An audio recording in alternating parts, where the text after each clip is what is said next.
Hello student, प्यारे बच्चों। Last lecture में हम लोगों ने लंबवृत्तीय बेलन के बारे में डिस्कस किया हुआ था।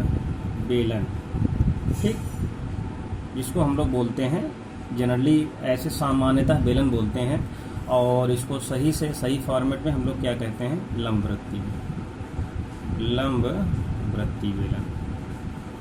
बेलन। ओके, इंग्लिश में इसको बोलते हैं राइट सर्कुलर कोन,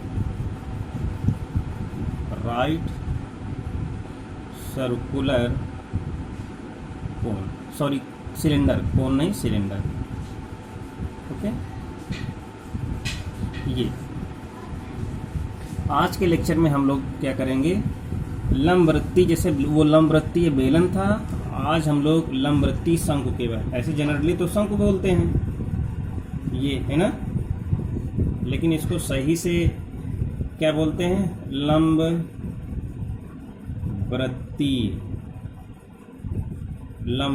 शंकु। ओके, इंग्लिश में इसको बोलते हैं राइट सर्कुलर कोन,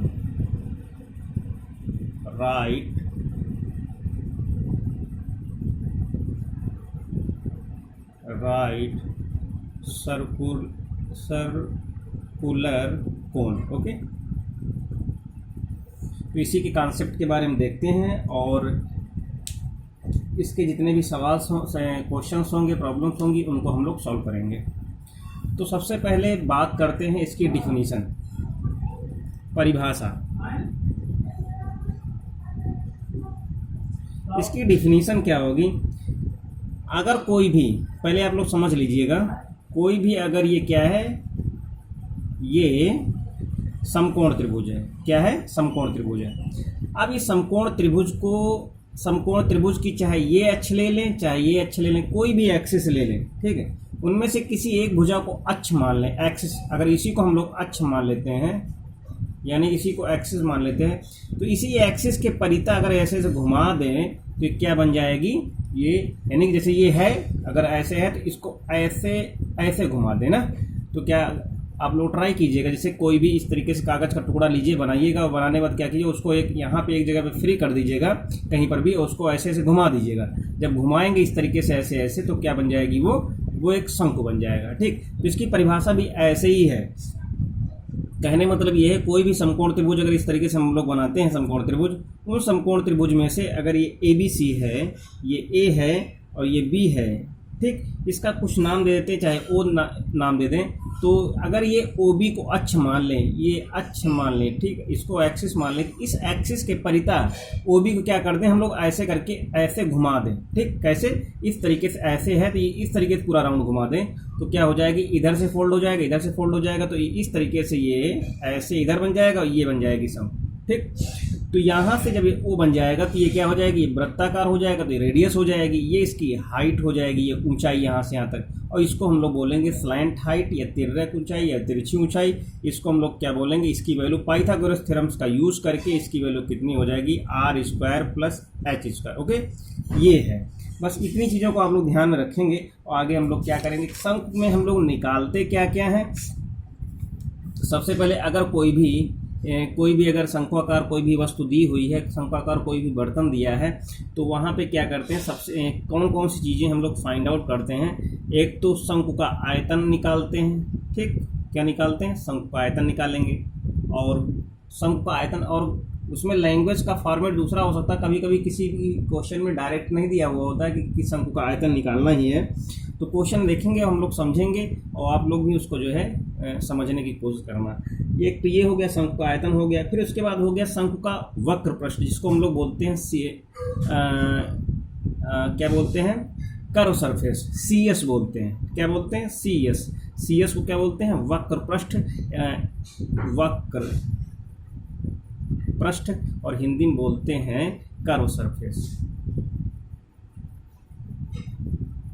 ओके, एक तो ये हो गया, और इसके बाद हो गया टोटल, TS, जिसको बोलते हैं संपूर्ण पृष्ठ,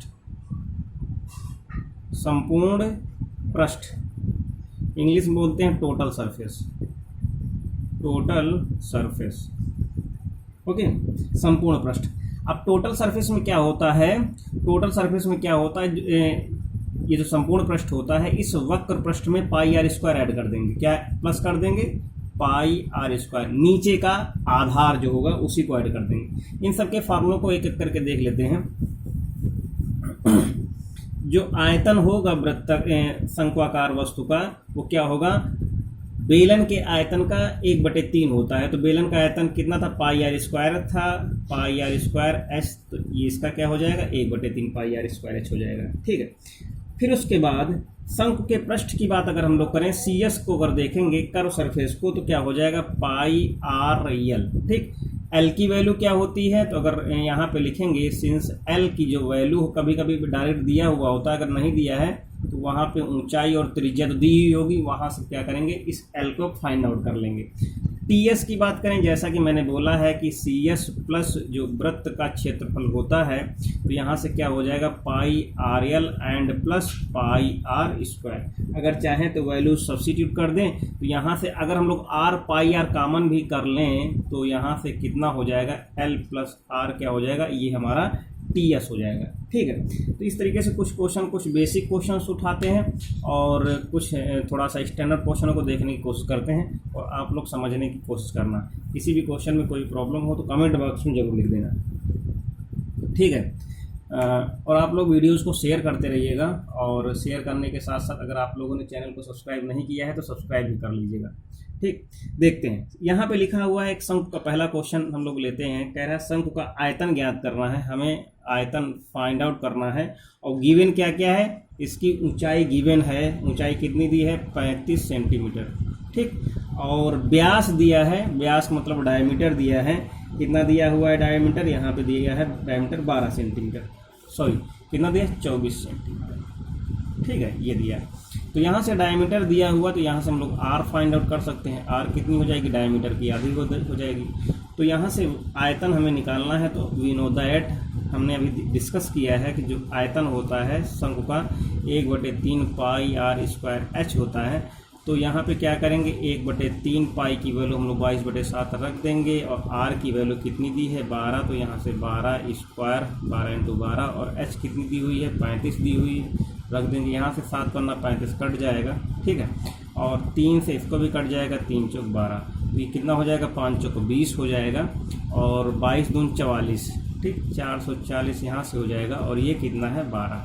इसको गुणा कर देंगे तो 0 का 0, बर चौक 48, हाथ से लगा 4, बर चौक 48, 4 52। ठीक, ये आ जाएगा घन सेंटीमीटर, क्योंकि हमने देखा हुआ था आयतन जो होता है वो कितना होता है, उसका मात्रक जो यूनिट होता है वो घन सेंटीमीटर में या घन मीटर में होता है। ओके, नेक्स्ट क्वेश्चन देखते हैं।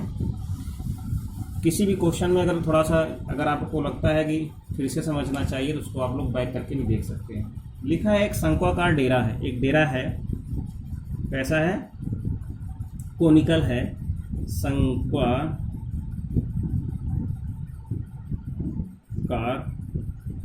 डेरा के आधार का क्षेत्रफल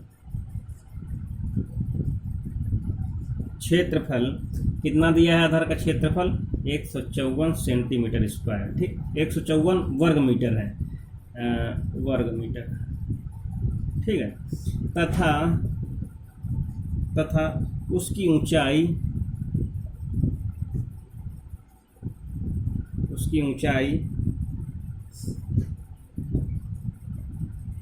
24 मीटर है। ठीक, कह रहा है कि डेरे का आयतन ज्ञात करना है, डेरे का आयतन ज्ञात करना है। ठीक है, तो यहाँ से डेरे का आयतन जो होगा वो कितना होगा? 1/3 पाई आर स्क्वायर एच। अब यहाँ पे क्या क्या दिया है? आधार का क्षेत्रफल। अब होता कैसा है? डेरा जो होगा वो ऐसा ही होगा, है ना, जो तंबू होगा ऐसा ही होगा। अब अंदर से कुछ लगा हुआ होगा, गेट यहाँ से बना हुआ होगा, तो हम मान लेते हैं यहाँ से ये है आधार का क्षेत्रफल। ये क्या है? आधार। ये क्या है? आधार है। और आधार कैसा है? वृत्ताकार है। कैसा है? वृत्ताकार। तो वृत्ताकार आधार है तो इसका क्षेत्रफल क्या होगा? इसका क्षेत्रफल कैसा होगा? पाई आर स्क्वायर। तो वृत्ताकार क्षेत्रफल का, वृत्ताकार आधार का क्षेत्रफल कैसा दिया है? 154। तो यहाँ से हो जाएगा कितना? 154।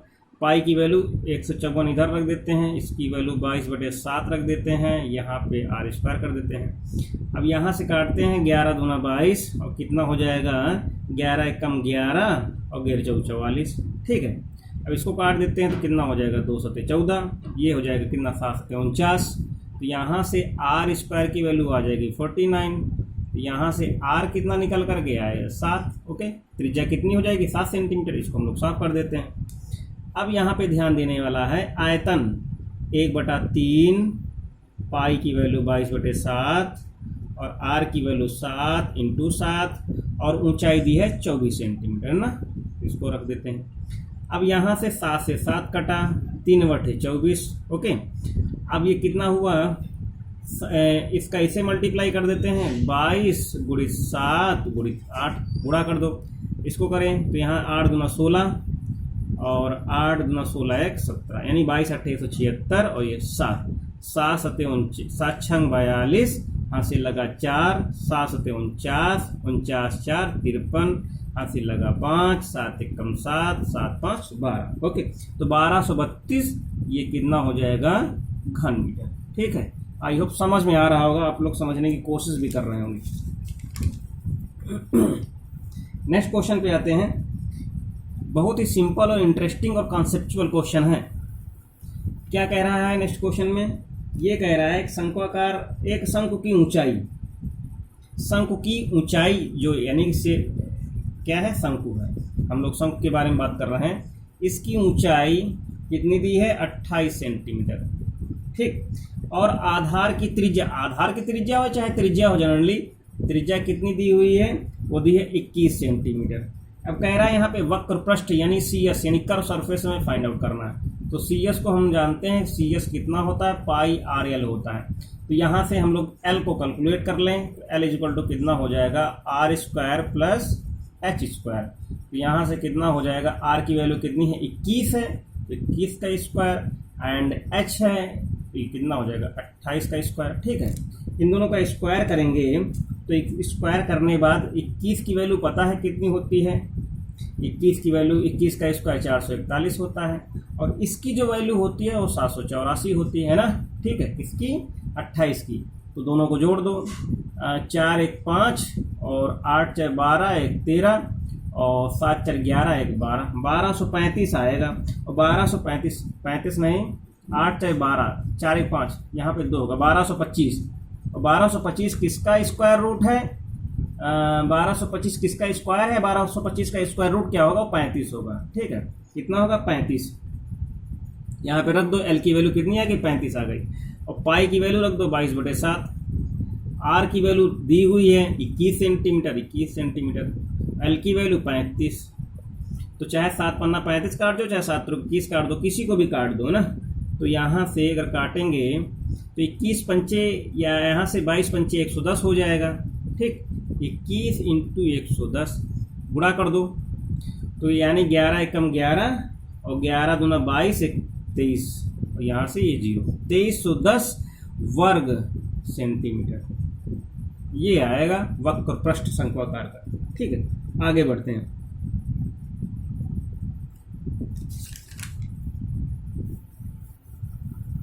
नेक्स्ट क्वेश्चन, यहाँ पे कह रहा है कि लंबवृत्ति, मैं कुछ क्वेश्चन छोड़ भी रहा हूँ, जैसे थ्योरी लिखकर जो भी क्वेश्चन है उसकी थ्योरी लिखने के बाद मैं छोड़ दूंगा। कह रहा है एक लंबवृत्ति शंक्वाकार के आधार का व्यास, जैसे ये है, ये क्या है लंबवृत्तीय यानी राइट सर्कुलर कोन है। ठीक, यहाँ से डी दी हुई है, व्यास दिया हुआ कितना दिया 12 सेंटीमीटर। तो आप लोग यहाँ से त्रिज्या निकाल लोगे तो कितना आ जाएगा 6 सेंटीमीटर। ठीक है, फिर कह रहा है तिरछी ऊंचाई, यहाँ से एल की वैल्यू दी हुई है 10 सेंटीमीटर।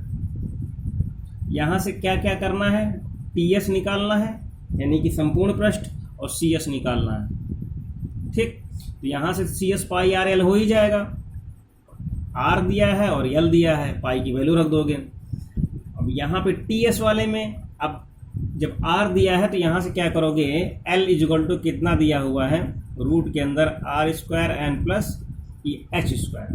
ठीक, या टी एस में भी हमें ज़रूरत एच की ज़रूरत नहीं पड़ेगी, तो कैसे करोगे, जब h की ज़रूरत पड़ती, जैसे आयतन निकालना हो तो यहाँ से हम लोग आयतन निकालते हैं, लेकिन जब आयतन नहीं निकालना, हमें ts निकालना है, तो ts क्या होता है, पाई r and r plus L, ये होता है फार्मूला। आंसर रख दोगे तो वैल्यू रख दोगे, आंसर आ जाएगा। ओके, बढ़ते हैं नेक्स्ट क्वेश्चन की ओर, और इसका आंसर आप लोग जरूर बताओगे। एक बहुत ही इंपॉर्टेंट क्वेश्चन दिया हुआ है, उसको आप लोग ध्यान से लिखिएगा, नोट कीजिएगा, समझिएगा। कह रहा है एक सर्कस है, क्या है, सर्कस, ठीक है, सर्कस।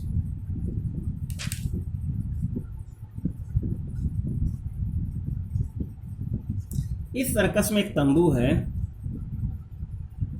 उसका शेप कैसा है, शंक्वाकार है, ठीक, शंक्वाकार तंबू है। अब इस तंबू की ऊंचाई, अब तंबू है, ठीक है, तो तंबू बना कैसा है, इस तरीके से बना हुआ है, जरा मेरी बात ध्यान से, इस तरीके से बना है,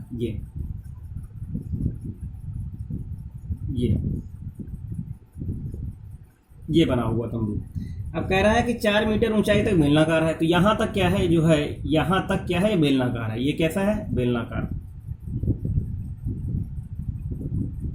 यानी तंबू शंक्वाकार है प्लस बेलनाकार दोनों है,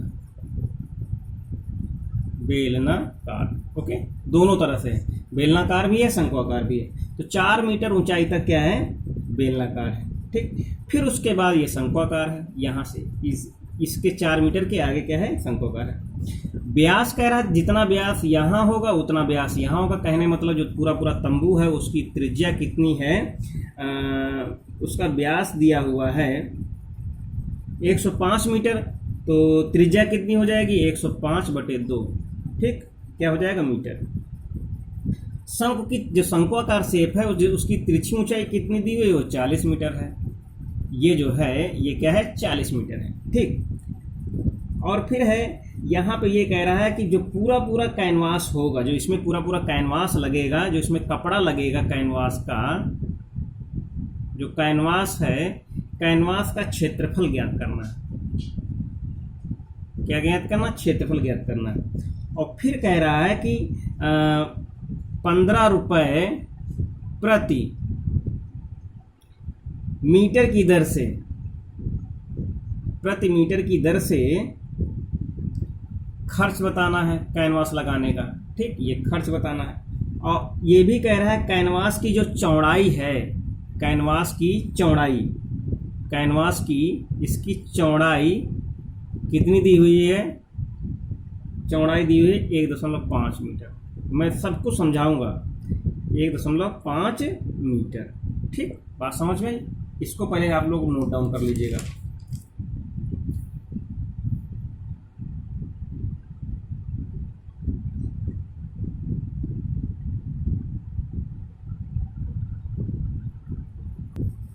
अब मेरी बात है, इतनी सारी चीज़ें नोट कर लीजिएगा, ठीक। अब यहाँ पे क्या कह रहा है कि कितना कैनवास लगेगा, उस कैनवास की, जो कैनवास लगाने का खर्चा कितना आएगा। तो कैनवास जो होगा पहले तो उसकी हमें लंबाई पता चल जाए, कितनी लंबाई, कितने मीटर लगेगा, क्योंकि जो खर्चा दिया है वो मीटर में दिया है, वर्ग मीटर में नहीं दिया है, ठीक। खर्चा जो दिया है वो वर्ग मीटर में नहीं दिया है, मीटर में, यानी 15 रुपये ये प्रति मीटर का खर्चा है ना। तो सबसे पहले क्या करेंगे, सबसे पहले हम टोटल जो क्षेत्रफल है इस तरीके से, तो एक तो सबसे पहले ये बना हुआ है, एक तो ये है, ये ऊपर शंकु बना हुआ है ना, और नीचे ये। सबसे पहले क्या करेंगे, हम सबका वक्र पृष्ठ निकालेंगे। इसका वक्र पृष्ठ कितना होगा, πr/l होगा, ठीक। और इसका कितना होगा, वो 2πrh होगा। कितना होगा, 2πrh। ओके, तो यहाँ से हम लोग क्या करेंगे, सबसे पहले तो हमें जो टोटल सरफेस निकालना है 2πrh and plus πrl। 2πrh में अगर वैल्यू रखते हैं तो यहाँ से कितना होगा, 22/7, और r की वैल्यू हम लोग जानते हैं 105/2 थी, और h हमारी कितनी थी, 4 थी। यहाँ सॉल्व कर लेंगे, तो यहाँ सॉल्व करने के बाद कितना आ जाएगा, 1320 वर्ग सेंटीमीटर, 1320 सॉरी कितना है, वर्ग मीटर आएगा। कितना आएगा, वर्ग मीटर। वर्ग मीटर। ठीक है, अब यहाँ से शंकु के लिए निकाल लेते हैं, ऊपर का जो पोर्शन है तो वहाँ से कितना आएगा, पाई आर एल आ जाएगा। तो पाई 22/7 और आर है 105/2 और एल जो दी थी वो कितनी थी, 40 दी गई थी। यहाँ से काट लेते हैं तो 21 सत्ते, यहाँ से काटेंगे तो 7 एकम 7 और 7 पन्ना 35, 15 सत्ते 105, इसको काट लो 11 हो जाएगा। गुणा करेंगे तो कितना आ जाएगा, 6600 वर्ग मीटर, है ना, स्क्वायर मीटर ही है। ठीक, दोनों को ऐड कर दो टोटल में पूरा, तो कितना हो जाएगा, इस 1320 को और ये 6600 को ऐड कर दो टोटल। तो यहाँ से टोटल जो सरफेस आएगा पूरा तो कितना हो जाएगा, 6600 एंड प्लस 1320, तो यहाँ से कितना आ जाएगा, 7920 वर्ग मीटर। बात समझ में इतनी। अब मेरी बात ध्यान सुनना, मेरी बात को आप लोग पहले इस 7920 को नोट डाउन कर लीजिएगा। ठीक, अब ऊपर क्या करेंगे, कपड़ा लपेटना है। कपड़ा लपेटना है तो जो कपड़ा लपेटेगा कितनी जगह पे लपेटा जाएगा, तो 7920 जगह पे क्या है, कपड़ा लपेटा जाएगा, यानी कपड़े का क्षेत्रफल है। ठीक, क्या है, जितनी जगह पे कपड़ा लपेटा जाएगा यानी इतने क्षेत्रफल वाला कपड़ा लगेगा, कपड़े का क्षेत्रफल। अगर देखेंगे जो कपड़ा लगेगा उस कपड़े का क्षेत्रफल भी तो इतना ही आएगा। ठीक, बात समझ में आई, कपड़े का क्षेत्रफल। अब जब कपड़े का क्षेत्रफल इतना आएगा और जो कपड़ा का क्षेत्रफल होगा वो क्या होगा, लंबाई गुणी चौड़ाई होगा। कपड़ा कैसा होगा, आड़े वाड़े तो होगा नहीं, कपड़ा ऐसे ही तो होगा, इस तरीके से वृत्ताकार ही इसी तरीके से होगा। तो कोई भी क्षेत्रफल जब निकाला जाता है तो उसमें 2 डायमेंशन होती हैं। जब कोई भी क्षेत्रफल निकाला जाएगा तो उसमें 2 डायमेंशन होंगी। वैसे कपड़े के क्षेत्रफल में भी 2 डायमेंशन, एक ये वाला पोर्शन होगा तो एक ये वाला पोर्शन होगा, एक लंबाई में होगा एक चौड़ाई में होगा। तो यहाँ से हम क्या करेंगे, कैनवास की लंबाई निकालेंगे। कैनवास की लंबाई कहाँ से आएगी, कैनवास के क्षेत्रफल से निकल करके आएगी। तो कैनवास की लंबाई सबसे बड़ा समस्या यहाँ पे, ये सबसे बड़ी बात ये, कैनवास की लंबाई कैसे निकले। तो यहाँ पे लिखेंगे जो कैनवास है उसके द्वारा कितना क्षेत्रफल कवर किया गया है। कैनवास के द्वारा लिया गया क्षेत्रफल, यानी कवर किया गया क्षेत्रफल या लिया गया क्षेत्रफल कितना है, 7920। ये क्या है, कैनवास के द्वारा लिया गया क्षेत्रफल है। तो यहाँ से क्या हो जाएगा, एक लंबाई हो जाएगी और एक क्या हो जाएगी, चौड़ाई हो जाएगी। ठीक, तो क्या हो जाएगा, 7920। यहाँ से हमें लंबाई निकालना है तो कैनवास की लंबाई कितनी हो जाएगी, 7920 बटे चौड़ाई। ठीक, और चौड़ाई हमें पता है कितनी दी गई है, 3/2 या 1.5। 7920 बटे 1.5 कर दो या क्या कर दो, 3/2 कर दो। अब इसको 3/2 अगर हम लोग करेंगे तो 3 यहाँ रहेगा, 2 ऊपर आ जाएगा। अब ये कितना है, 9 7 16, 16 2 18, ये 3 से कट जाएगा तो ये कितना हो जाएगा, 3 1 3 दूनी 6, 3 18 और 3 चौक 12, कितना आ गया, 2640 आ गया। इसका गुणा कर देंगे तो कितना हो जाएगा, 0 तो है ही, 2 चौको 8, 2 चौको 8, 2 छाक 12, 2 दूनी 4 1 5, यानी 5280 आ गया। ये क्या आ गया है, मीटर में। ठीक, अब 1 मीटर का खर्चा कितना आ रहा था, 15 रुपये आ रहा था। तो टोटल खर्चा जो होगा कितना आ जाएगा, 5280 गुणित 15। ओके, कितना हो जाएगा, 15। गुणा कर दो, 0 15 8 120, हासिल लगा 12, 15 दूना 30, 12 42, हासिल लगा 4, 15 25 75 और 75 4 79। ये 7900 यानी 79,200 रुपया ये खर्च आएगा। ठीक, तो इस तरीके से क्वेश्चन है। इंटरेस्टिंग क्वेश्चन और भी होंगे जिन पे आप इंटरेस्ट लेंगे। तो ऐसे इसको देखते आज बस लेक्चर यहीं पे ख़त्म करते हैं। पूरा कोन ख़त्म हो गया है, कॉनिकल सेक्शन ख़त्म हो गया है। तो आप लोग को मैं क्वेश्चन प्रोवाइड करा दूंगा और आप लोग कम्युनिटी ब्लॉग में जो चैनल है वहीं पे जा करके क्वेश्चन देख सकते हैं। ओके, और चैनल पे नए हैं तो सब्सक्राइब कर लीजिएगा। स्पेशली ये TET, super TET and DElEd 4 semester जितने में भी डीएलएड के जितने भी सेमेस्टर में है ये चैप्टर कोन का, उन सब के लिए बहुत बहुत इम्पोर्टेंट है। और तो आप लोग देखिएगा ज़रूर। ठीक, सबके लिए इम्पोर्टेंट है, जितने भी कॉम्पिटिटिव एग्जाम के लिए इम्पोर्टेंट है। Okay, thank you, take care.